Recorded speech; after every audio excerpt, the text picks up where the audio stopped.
आइए आपके सामने ब्रेकिंग न्यूज भाग 2 की प्रस्तुति करें।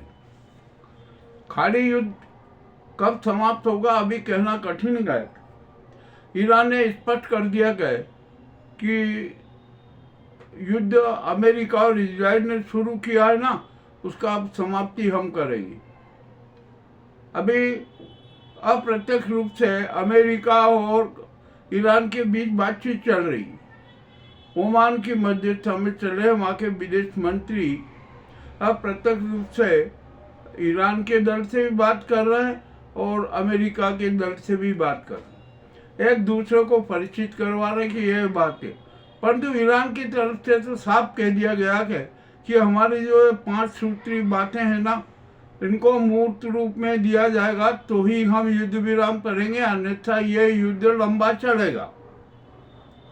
अब देखते हैं क्या होता है। और मज़ेदारी की बात तो ये रही कि इस बातचीत में इजराइल को कहीं से कहीं तक शरीक नहीं किया गया है, उसको दरकिनार कर दिया। अब कतर ने भी है ना ईरान को भारी आर्थिक मदद देने की पहल कर दी है और अमेरिका को अंगूठा बता दिया है। यह भी महत्वपूर्ण बात हो गई। अब ट्रम्प अपने आप खुद फंस गए युद्ध में, तो खाली युद्ध में तो फंसे हुए हैं, किंतु अब तो वो वहाँ पर अपनी संसद में भी फंस गए। अब जो उनके जो खास सहयोगी रहे हुए जो भी रहे थे ना, वो भी ट्रम्प के विरोध में हो गए। अब महाभियोग चलेगा, मतदान होगा, ट्रम्प की बेइज्जती होगी, छोड़ना पड़ेगा, पद त्याग करना पड़ेगा। तो ट्रम्प है ना बहुत गलत तरीके में फंस गए हैं और इतना झूठ के हंसते ज़्यादा। अब तो मेरा ख्याल है कि ट्रम्प है ना सफ़ेद काली झूठ के एटीएम बन गए और वो भी अब ओवरलोडेड हो गया है, एटीएम भी ओवरलोडेड हो गया है। अब उसमें क्षमता नहीं रही कि अब वो कहीं से भी सच की बात करे। अब वो तो झूठ भी है ना स्वीकार करने को तैयार नहीं है। अमेरिका के उपराष्ट्रपति वेंस ने भी ट्रम्प से किनारा कर लिया और रिपब्लिकन के जो अनेक सांसद है ना वो भी ट्रम्प के खिलाफ हो गए। ट्रम्प की स्थिति बहुत खराब होगी। अब यदि ट्रम्प में तनिक भी शर्म होना तो उनको पद से त्याग पत्र दे ही देना चाहिए, अन्यथा और फजीयत होगी। चलिए अब ये भी बात हो गई। जब हम आते हैं थोड़ा भारत के बारे में, भी हम चर्चा कर ले कि अब भारत में बहुआयामी अराजकता फैली हुई है। आज पेट्रोल और डीजल के भाव बढ़ा दिए गए। पेट्रोल 111 रुपये लीटर हो गया और डीजल 98 रुपये लीटर कर दिया। इन्हें परेशानी है, जनता महंगाई से तरसे और महंगाई थोपी जा रही है। एलपीजी सिलेंडर 60 रुपये पहले महंगा कर ही दिया था। मामला बड़ा विशेष हो गया। महंगाई है ना अब किसी को नहीं बख्श रही है और ये सारा का सारा जो नाटक है ना, जो ये संकट है, जो अराजकता है, ये मोदी सरकार की कुनीति के कारण है, यह हम स्पष्ट करें। अब यहाँ पर ऐसी स्थिति में आखिरकार भारत की रक्षा कौन करेगा, ये भी अहम सवाल के। तो हमारी जो राष्ट्रपति महोदय है ना, या फिर सारा दायित्व उनका है। उनको अपना राष्ट्र धर्म निभाना है, जन धर्म निभाना है, संवैधानिक धर्म निभाना है। जो सबसे पहले वर्तमान स्थिति को देखते हुए देश में आपातकाल की घोषणा करी और जैसे ही आपातकाल की घोषणा होती है राष्ट्रपति शासन लागू हो जाएगा। राष्ट्रपति शासन लागू होने के साथ ही ये मोदी सरकार जो है इसको तत्काल प्रभाव से भंग कर दी, हट ही जाएगी, कोई सवाल ही नहीं है।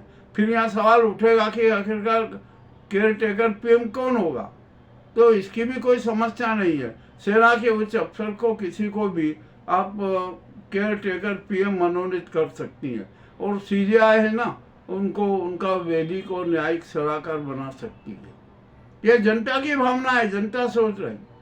अब राष्ट्रपति महोदया को हम तो एक बात कहते हैं, जनता भी कह रही है, अरे राष्ट्र की रक्षा कीजिए, संविधान की रक्षा कीजिए, जनता की रक्षा कीजिए, तिरंगे के अस्तित्व की रक्षा कीजिए, सनातन धर्म की रक्षा कीजिए, मानव अधिकारों की रक्षा कीजिए, भारत माता की आत्मा की रक्षा कीजिए। यह वाकपात धर्म का है। आपको निभाना पड़ेगा। ये जनता की आखिरी बात है और अंतिम सुझाव है। अब देखते हैं राष्ट्रपति जी कब वो करती है। और ये नाजी सरकार है ना, मोदी सरकार, ये राष्ट्र संचालन में असफल रही है। आप इसको तत्काल प्रभाव से हटा दीजिए। अब ये मोदी जी की पोल तो है ना, उनके जो प्रशंसक ही खोल रहे हैं। मामला तो बड़ा विचित्र हो गया। जिसने मोदी नामा लिखा था ना, उसी ने मोदी जी की पोल खोल दी। मामला बड़ा विचित्र है। मरे मोदी जी और इनकी गैंग इतनी बेशर्म का है, इतनी बेशर्म का है कि सब कुछ राज खुल जाने के बाद भी ये पद पर बैठे हुए त्याग पत्र देने को तैयार नहीं है। ये तो बहुत बड़े बेशर्म लोग हैं, इनमें कुछ भी शर्म नहीं आती है। ठीक है, जो भी हो गया। चुनाव आयोग की भी सारी पोल उजागर हो गई है, परंतु ज्ञानेश कुमार भी बैठे हुए हैं। मामला बड़ा विचित्र। और ये मोदी सरकार ने तो है ना, देश की जनता को कंकाल बना दिया और उन कंकालों को भी पाउडर बनाकर अपने उदर में समाना चाहती है। ये तो मात्र अंबानी, अडानी और जो कॉर्पोरेट्स इनके दोस्त हैं ना, उनके हित में चाहती है, उनका ही भला चाहती है। देश को बेच दिया, देश की विरासतों को बेच दिया और वैसे ही जा रही। बैंकों में कितने घोटाले होना, एलआईसी का कितना बड़ा घोटाला हो गया, सब कुछ हो गया। पीएम केयर फंड का हिसाब देने को तैयार नहीं है। मामला बड़ा गंभीर हो गया। तब जरूरत इस बात की है कि राष्ट्रपति जी को सक्रियता से कदम उठाना चाहिए। और हम तो कहते हैं यहाँ राष्ट्र का संचालन सेना को सुपर्द कर दीजिए, सब सेना निपट लेगी, कर लेगी। अब इसके साथ एक और बहुत बड़ी गुंडाई आती है। हमारे जो सीजेआई हैं सूर्यकांत जी, और किसी मामले में उन्होंने कोई निर्णय दिया तो उस निर्णय से बौखलाए हुए लोगों ने सीजेआई सूर्यकांत जी के परिवार पर धोख देना चालू कर दी, धमकाना चालू कर दिया। उन पर भी बड़े बड़े वो केस करने के लगे। आखिरकार हो तो क्या है, हो क्या रहा है देश में? अब जो ये गुंडा तत्व है ना, यही राष्ट्र का संचालन करेंगे। और ये भी बात तय है कि जो राजनीति और धर्म के पंडे और गुंडे हमारे देश को तबाह कर रहे हैं, जनता को तबाह कर रहे हैं।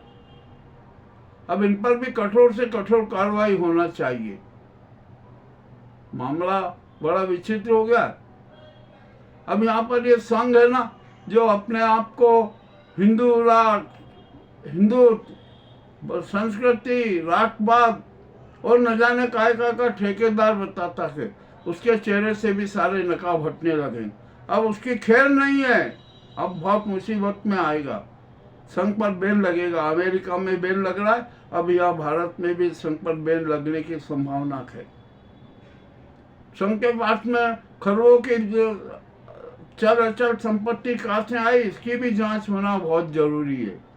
मामला बड़ा विचित्र हो गया। देश की हालत बहुत नाजुक हो गई है। और ईरान ने तो मोदी जी का सारा चरित्र उजागर कर दिया। ईरान ने साफ कह दिया कि हमें ये मोदी जी तो अमेरिका और इजराइल के डल्ले, हमें उनसे कोई वो नहीं है, परंतु हमें तो भारत की जनता से प्रेम है। भारत की जनता से हमारे हजारों साल पुराने हैं। और इसलिए आज उसने जो हार्मुज से जो 5 देशों को जहाज़ों को निकलने की परमिशन दी, उसमें भारत भी, भारत है, रूस, चीन है, पाकिस्तान को भी रखा है, बांग्लादेश का भी नाम है, श्रीलंका का भी नाम है, और भी जो हो सकता है वो जो उसके मित्र राष्ट्र है ना, जो उसको सुविधा दे देंगे, निश्चित दे देंगे। कल ही घोषणा वो हो गया। अब यहाँ पर भारत में जो तेल संकट का जो है ना, तेल और गैस संकट, ये बड़ा चरम पर है। ये मोदी सरकार है ना, कुछ ना कुछ है, झूठ बोलना काम है इनका। संसद में झूठ बोलना, हर जगह झूठ बोलना। अगर कल रामनवमी है ना, कल देश में जो बड़ी विचित्र स्थिति है, कल भगवान राम का जन्मदिन मनाया जाएगा। और जन्मदिन कौन मनाएंगे? ये भी बड़ी विचित्र बात है। जिनको रामत्व शिवत्व कृष्णत्व से कोई सरोकार नहीं, वो लोग राम जी का जन्मदिन मनाएंगे। और जबकि हमारी जो आम आदमी है, अधिकांश आदमी है, हमने सब में देखा है कि हमारा जो चरित्र में, हमारे व्यवहार में, हमारे कार्यों में, हमारी भावनाओं में, हमारी आत्माओं में रावणी संस्कृति छाई हुई है। रावणी संस्कृति कुंडली मारकर बैठ चुकी है। तो क्या हम राम का जन्म मनाने लायक हैं क्या? इस पर भी जरा चिंतन कर लीजिए। मामला बड़ी अच्छी विचित्र है। अरे ये तो यहाँ पर कितनी धूर्तता करते हैं। अरे क्या ये कहे कि भगवान राम से चले गए, हम भगवान राम को ला रहे। अरे तुम क्या ला रहे हो? तुम तो उनकी कृपा से ही तो जन्मे हो। तो भगवान राम तो विश्वव्यापी है, शिव विश्वव्यापी है, कृष्ण विश्वव्यापी है। और हमारे मोदी जी ने तो अपने आप को विष्णु का अवतार घोषित कर दिया। अरे कुछ तो शर्म करो यार। कितने शर्म करोगे, कितने बेशर्म हो जाओगे। बेशर्मी का सारा आकाश, पूरे देश को बेशर्मी के आकाश में गिरफ्त में ला दिया। मान मोदी जी और नाजी गैंग और संगी चेहरों रे उन्मादी चेहरे और राजनीति और धर्म के पंडे और गुंडे एक बात ध्यान रख ले, मौत की कभी मौत नहीं होती है। ये आकाश में तारे दिखते हैं ना, उनकी भी मौत होती है। जरा आंखें